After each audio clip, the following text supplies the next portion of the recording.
Hello. আমার ফোনটা না রাগ করে পেট ফুলিয়ে বসেছিল, মানে স্টোরেজ ফুল হয়ে বসেছিল, আর তার জন্য আমি একটু ভিডিও দিতেও লেট করে ফেললাম, সঙ্গে একটু শরীরটাও খারাপ। এর জন্য তোমাদের কাছে ক্ষমা প্রার্থী। তার জন্য 2 দিন আগেকার একটা ভিডিও তোমাদের সঙ্গে শেয়ার করছি। সেদিন সকালটাতে ভেবেছিলাম একটু কিছু খাওয়া যাবে, কিন্তু সেরকম কিছু হাতের কাছে না পাওয়ায় রুটি বানিয়ে চায়ের সঙ্গে ডুবিয়ে খেয়ে ফেললাম।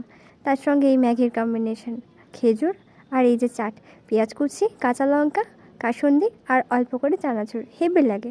তারপরে লাঞ্চে বানিয়েছিলাম বাঁধাকপির তরকারি, ভাত আর ডাল।